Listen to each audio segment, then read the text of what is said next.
At 7:10 a.m. local time, a Tomahawk missile bursts from the deck of the USS Spruance and hurtles toward Iran. The booster detaches, a turbofan the size of a coffee table roars to life, and the Tomahawk descends to 50 feet above the waterline. 4 seconds later, the next cell fires. Then another, and another. The largest U.S. military operation since the 2003 invasion of Iraq has just begun. And the Iranians were about to learn firsthand why Americans don't have free public health care. Within 90 seconds, 8 missiles are on their way. 300 meters to the northwest, 2 other destroyers are executing the exact same sequence. 25 Tomahawks now surf the crests of the waves, their radar altimeters illuminating them, weaving between Iranian coastal surveillance stations on routes plotted to exploit every known gap in their coverage. Flight time to the IRGC naval bases on Iran's southern coast, 40 minutes. Absolutely no one in Iran knows they're coming. Somewhere along the Gulf Coast, an Iranian radar operator is probably sipping tea, staring at a blank screen. He has about 39 minutes of quiet left, but Tomahawks are patient and slow. 550 miles per hour over open water means 40 minutes of exposure where a single coastal radar pin could compromise the entire southern attack. Now everything depends on what crossed the border before them. Already inside Iranian airspace, a wave of drones. Lucas is doing something no American weapon has ever done. An Iranian air defense operator on a Babur 373 battery watches as a dozen slow-moving contacts materialize on his screen, penetrating inland from the coast at barely 110 knots. He can't tell which ones are carrying 40-pound warheads aimed at his radar antenna and which ones are just electronic noise. So he does the only thing his training allows. He fires. The interceptor comes off the rail. Over $1 million. It chases a drone the size of a lawnmower, catches up at 3 times the speed of sound, and turns it into confetti. But that wasn't a Tomahawk. What it just blew to bits was a low-cost unmanned combat system, or Lucas drone, operated by Task Force Scorpion Strike. These drones, reverse-engineered by Spectral Works in Mesa, Arizona, from captured Iranian Shahid 130SXS, cost $35,000 each and are currently the most important aircraft over Iranian territory. Fire again, another million, and again. This is cost-trading warfare on an industrial scale. Every interceptor chasing a drone cheaper than a used pickup truck is one less in the magazine when 25 Tomahawks appear in 30 minutes. And worse, every time that battery fires, it transmits its exact position to the passive sensors of the F-35s that are currently crossing the Iraqi border. That operator is burning through ammunition and painting a target on his forehead at the same time. And the Iranian air defense commanders, celebrating their shoot-downs, are about to discover something unpleasant.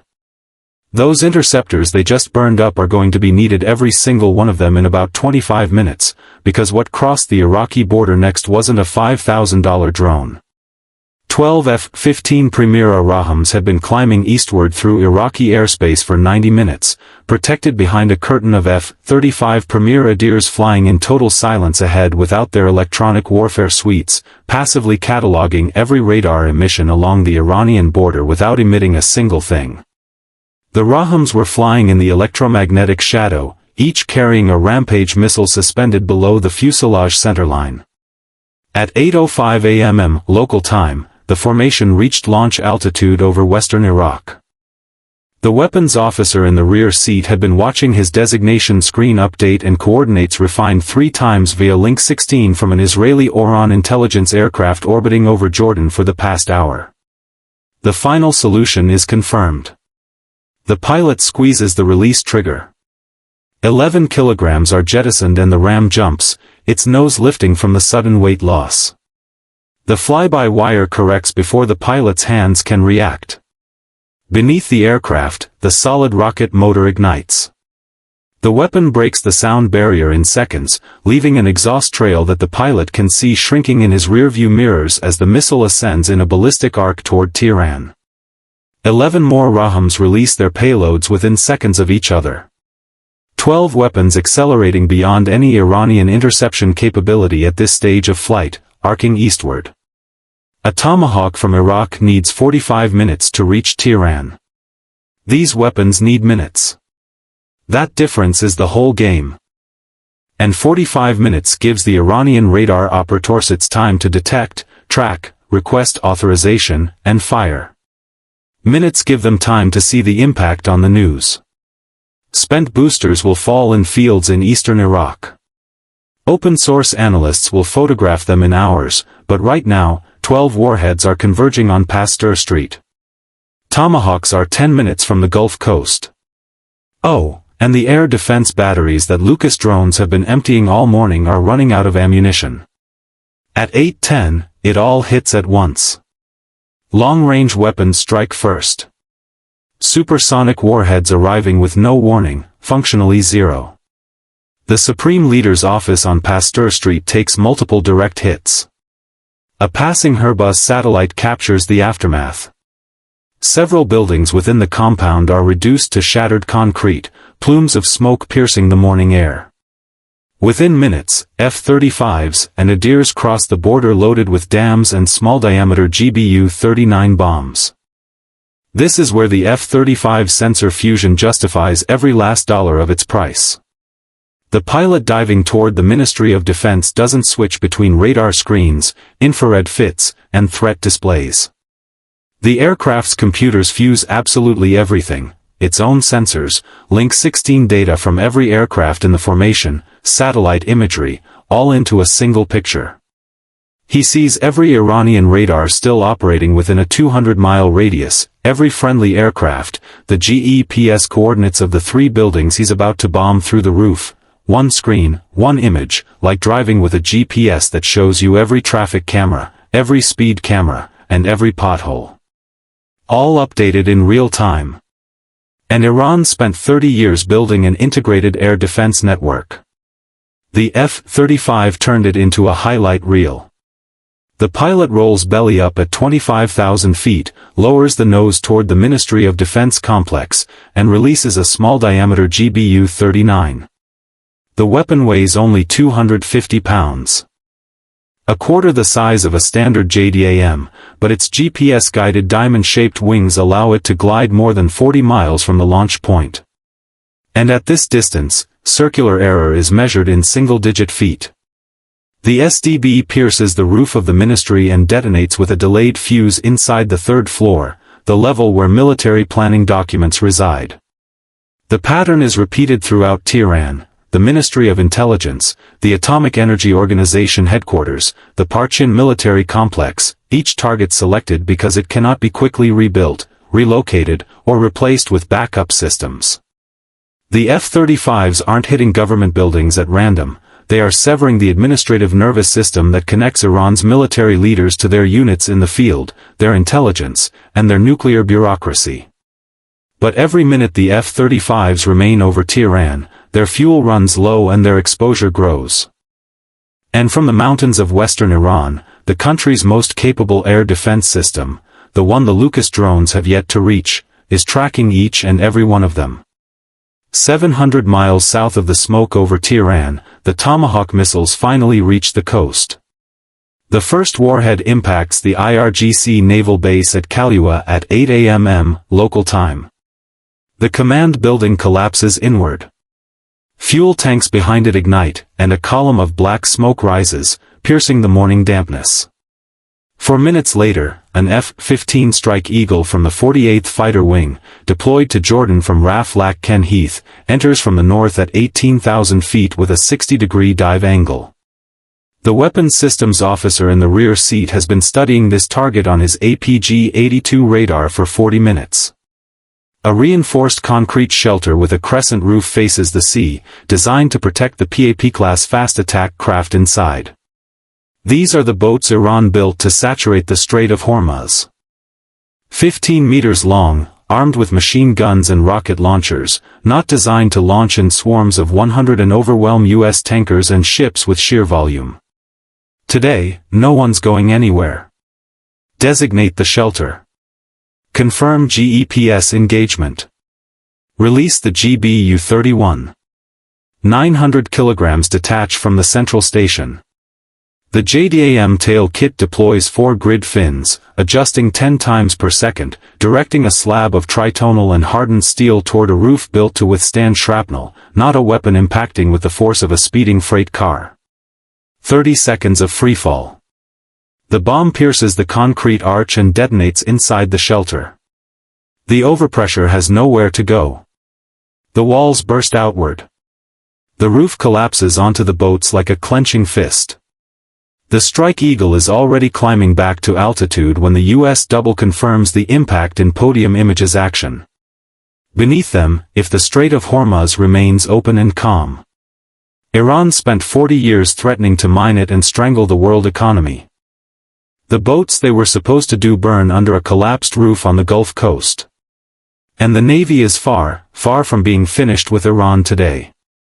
500 miles to the east, the aircraft carrier USS Abraham Lincoln cruises at 30 knots upwind. On the flight deck, an F/1 Super Hornet from VF-41. Black Aces is positioned at Catapult 1 with both F-414 engines at military power. The catapult officer ducks, touches the deck, the retainer breaks, and the launcher fires from 0 to 265 km per hour in less than 3 seconds. 4GS push the pilot's spine against the ejection seat with enough force to test whether breakfast will stay put. The Black AES missiles are heading for Chabahar and Iran's only deep-water port in the Gulf of Oman. Tomahawks hit the command post and fuel depots 20 minutes ago. The oil reserves are sending up a plume of black smoke visible 100 kilometers away in the forward infrared of the attack package. But the submarine docks are still standing. If a Gator-class submarine manages to escape to the open sea, it can carry mines into the Strait of Hormuz with a hull small enough to blend into commercial traffic. That can't happen. The Hornet leader attacks the submarine dock with a GBU-31 JDAM. Its wingman from VFA-14, Top Hatters, follows 30 seconds later and drops another 900 kilograms bomb on the adjacent dry dock. If you can't refuel a submarine, repair it, or load it with mines, it's basically just a very expensive garden ornament. A third pair attacks the C-802 anti-ship missile battery on the coastal cliff. The launcher that could threaten the oil tankers and coalition ships in the narrow strait, the 2 small-diameter GBU-39s, are destroyed, and the battery ceases to exist. All along the Gulf Coast, the coordinated pattern of Tomahawk missiles, followed by attacks, has already struck Salyut, Shavajar, and Bandara Bas, home to Iran's Kilo-class submarines and the IRGC Navy's Rapid Attack Headquarters. The carrier-based air group still has plenty of weapons on its pylons, as insurance against any IRGC boat brave enough to venture out. None do. But 500 miles to the north, the F-35s over Tehran are running low on fuel, and the air defense system in the western mountains is waking up. 3 hours into the operation, right. The weapon Iran was counting on is finally giving itself away. After Israel dismantled virtually all of Iran's Russian-supplied 300 batteries in October 2024, Iranian engineers did something truly impressive. They spent 2 years building a domestic replacement, which the IDF would later designate as the SA-65. A mobile phased array radar with approximately 150 kilometers engagement range, the ceiling of what Iran could manufacture under sanctions, they positioned it in the Kermanshah Mountains, guarding the western corridor that Israeli jets had been using all morning. An EA-18G Growler from the Lincoln Air Group picked up the first transmission. The SA-65 search radar had been pulsing intermittently for hours, short bursts trying to track the F-35I missiles without staying on long enough to attract a missile. But now, with a second wave of Raham missiles entering the corridor, the battery commander made the decision every air defense operator dreaded. He switched to fire control, full power, continuous tracking. He was going to attempt the shot. The moment he transmitted was over.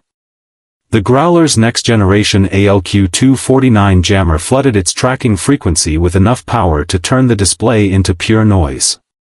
Simultaneously, an F-35I passively mapping that transmission for 90 minutes, transmits the exact coordinates via link 16.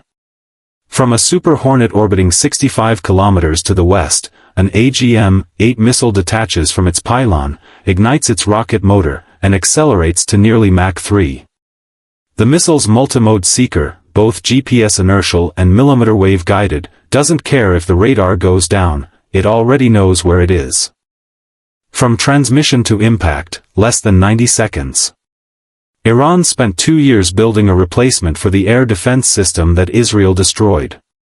And Israel and the United States destroyed the replacement before it could launch. A U.S. official later declared, "We have effectively suppressed their air defenses." That sequence rewrites the rest of the day. Because the aircraft that have been orbiting over Iraq for 3 hours, waiting for this exact moment, finally receive authorization to penetrate deep. 12 F-22 Raptors receive the order.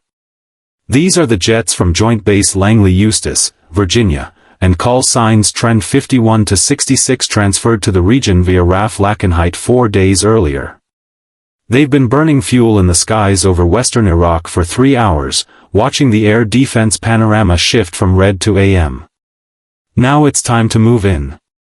The Raptors' lead pilot pushes both sticks to military power and turns east into Iranian airspace. His APG-7 radar is painting everything within a 200-kilometer radius, tracking contacts the size of golf balls, while his own aircraft returns a radar signature roughly the size of a marble. An Iranian fighter would need to be within 25 kilometers to register anything. At 25 kilometers, their AMRAAMs are already flying.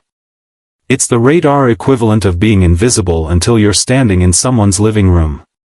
But the Raptors aren't here to blow up houses, they're here to listen. The F-22's AN/ALR-94 is the most effective electronic warfare suite ever mounted on a fighter jet. More than 30 antennas are integrated along the wings, fuselage, and tail, each tuned to a distinct portion of the electromagnetic spectrum. As the Raptor flies over central Iran, the system silently catalogs every electronic emission on the ground below. Or a Mobile S battery that was relocated during the morning chaos and believes itself to be hidden. The ALR-94 has already geolocated it with its search radar. An IRGC command post communicating on a frequency they believe to be secure. Recorded, coordinates tagged, forwarded via link 16 to an F-15E orbiting 100 kilometers behind. The Raptor pilot doesn't fire a single shot he doesn't need to. Every piece of data his aircraft gathers makes the next attacker's job easier. The Iranian Air Force, Takiza 40 operational MiG-29s, a handful of surviving F-14 Tomcats, and some aging Phantoms that were already old when Top Gun premiered. It stays on the ground. Smart decision. But on the ground, in western Iran, a different battle is reaching its climax. While Raptors map central Iran and the Navy dismantles the Gulf Coast, the most desperate fighting of the day is taking place in the mountains of Kermanshah, Lorestan, and Khuzestan. 30 F-15s and RAMs loaded with glide bombs, Rafael Spices, and cruise missiles are deployed. These vehicles, dressed in purple, have fanned out across 3 provinces, hunting for telephones, transporters, erectors, launchers, the heavy trucks that transport, lift, and fire ballistic missiles capable of reaching Israeli cities. The arithmetic is ruthless. An IRGC missile crew can haul a Shahab 3 out of an armored tunnel in the mountains, position itself in a valley, connect fuel lines, erect the missile onto the rail, and launch it in under 30 minutes. Then they shove the empty truck back underground before the next satellite pass. The IDF has spent months building target packages from signals intelligence, satellite imagery, and, reportedly, human sources within the IRGC itself. Each of those sources is earning their keep this morning. Finding a missile launcher in the mountains of western Iran is like finding a specific food truck in New York City, except this food truck is trying to hit you in the VIV and moves every 20 minutes. CFDI drone footage released hours later captures the defining moment of the day. An Iranian telegraph, caught mid-sequence in a narrow valley, grainy infrared. The missile, now vertical above the launcher, likely a Shahab 3 variant. Crew on the ground visible at the base, connecting the last fuel umbilicals. The Raham weapons officer in orbit has the crosshair centered on the launcher rail, but waits. If he releases now, the Spice's lethal radius will hit the truck, but the missile might plummet clean, damaged, not destroyed. He needs the fuel lines connected. He needs the crew assembled at the base. He needs everything in one place. 10 seconds. 15. The crew backs away from the umbilical connection point. Release. The Raphael Spice glide bomb detaches from its pylon and spreads its wings. GPS and electro-optical guidance directed down the valley on a trajectory calculated to impact the launcher base at a low angle, maximizing the blast footprint on both the truck and the missile simultaneously. 12 seconds of guided flight. The warhead detonates at the junction of the launcher rail and the truck chassis. The Shahab 3's fuel tank ruptures, and 3 tons of liquid propellant ignite in a secondary fireball that blinds the infrared camera for a full 2 seconds. When the image returns, the valley floor is scorched. The tell is scrap metal, but they can't capture them all. Iran has hundreds of telephones scattered throughout the western mountains. Some are in tunnels with already collapsed entrances. Some are decoys, and some are crews who refuel quickly enough, erect a drone pass, and launch before a Raham arrives. Those missiles are already arcing toward Israeli cities. Something of F following an Iranian counterattack, it will happen, and the only way to limit its impact is to destroy Iran's largest arsenal of conventional weapons before it is launched, with Raptors feeding target data to every aircraft in the theater and Iranian air defenses functionally eliminated, if the coalition escalates to full capacity. Israel's next wave, 30 more houses, is deployed across Isfahan, Bushehr, and surrounding areas. 60 precision munitions against targets missed by the initial strikes. Ballistic missile depots, air defense production lines, drone regiment headquarters, and the Shahid depots, complexes of warehouses and reinforced hangars packed with Shahid 136 one-way attack drones, refueled, armed, and pre-programmed with coordinates of Israeli cities and U.S. bases, stacked on launch racks awaiting orders.